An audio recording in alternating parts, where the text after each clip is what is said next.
तो दोस्तों आज हम पढ़ेंगे वैदिक काल। वेद का शाब्दिक अर्थ क्या है? ज्ञान। सर्वाधिक प्राचीन वेद कौन सा है? ऋग्वेद।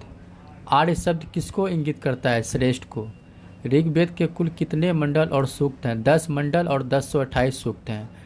त्रयी नाम किसके लिए प्रयोग किया जाता है? तीनों वेदों के लिए, ऋग्वेद, सामवेद, यजुर्वेद के लिए।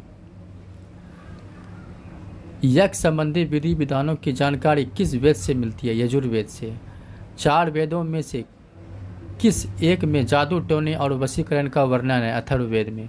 उपनिषद किस परंपरा का सर्वाधिक है? भारतीय दर्शन परंपरा। ऋग्वेद का कौन सा मंडल पूर्णतः सोम देवता को समर्पित है? 9वां मंडल। आध्यात्मिक ज्ञान से संबंधित नचिकेता और यम का संवाद किस उपनिषद से प्राप्त होता है?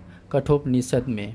उपनिषद काल के राजा अश्वपति किस स्थान के शासक थे? केकय के।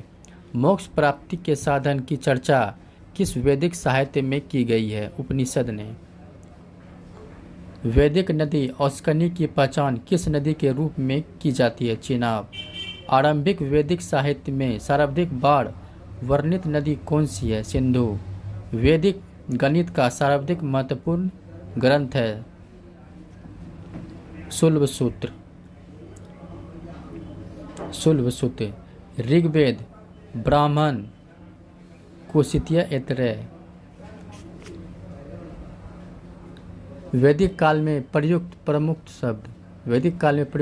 शब्द। गाय का आधुनिक नाम और प्राचीन नाम अधन्या।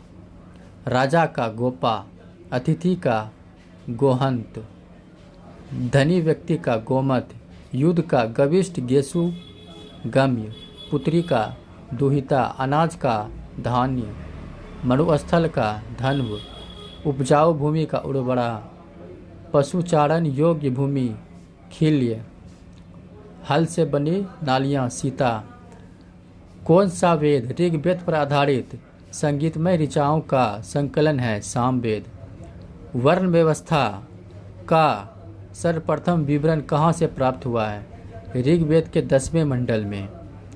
पूर्व वैदिक काल में किन 2 संस्थाओं का राजा का नियंत्रण होता है? सभा और समिति का।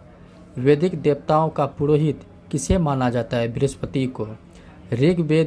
ऋग्वेद काल में निष्क शब्द का प्रयोग एक आभूषण के लिए होता था, किंतु